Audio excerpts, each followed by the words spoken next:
আমাৰ এটিকলি দুটিপাত যাৰ জৰিয়তে অসমৰ চাহ শ্ৰমিকসকলক 200 বছৰীয়া সফলভাৱে উদ্যোগটি পৰিচালনা কৰাৰ বাবে আমি অভিনন্দন জনাম।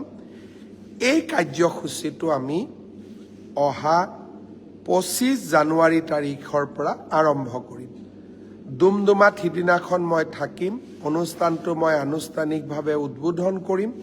তাৰ পিছত মোৰ সতীৰ্থসকলে প্ৰতিখন বাগানলৈ গৈ এই আঁচনিখনৰ চেকসমূহ বিতৰণ কৰিব। মুখ্যমন্ত্ৰীৰ আত্মনিৰ্ভৰ অসম আঁচনি, এই আঁচনিখন কেতিয়াৰ পৰা আৰম্ভ হ'ব?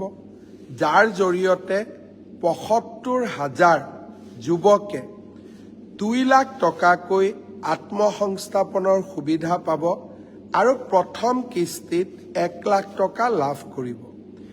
এই আঁচনিখন আমি 6 ফেব্ৰুৱাৰী তাৰিখে গুৱাহাটীত আৰম্ভ কৰিম।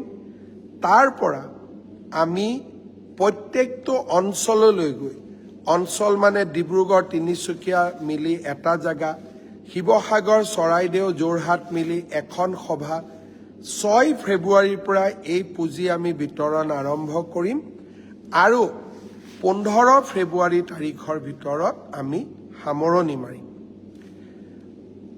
10 ফেব্ৰুৱাৰী তাৰিখে আমি মুখ্যমন্ত্ৰীৰ জীৱন প্ৰেৰণা, যাৰ জৰিয়তে এই বছৰ গ্ৰেজুৱেট পাছ কৰা ষ্টুডেণ্টসকলক আমি সহায় কৰিম।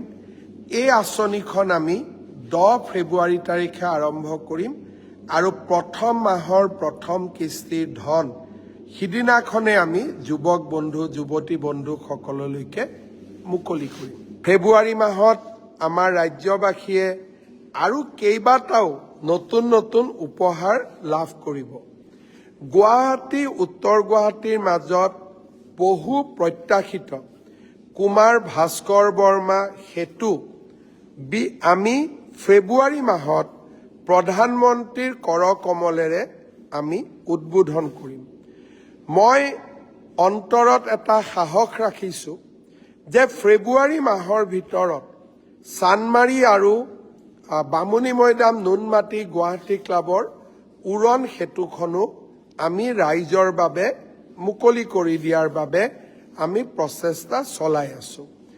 যোৰহাটৰ এটি ৰোডত আমি নিৰ্মাণ কৰি থকা উৰণীয়া সেতুখনো আমি 20 ফেব্ৰুৱাৰীৰ আগতে মুকলি কৰাৰ বাবে প্ৰচেষ্টা চলাই আছোঁ।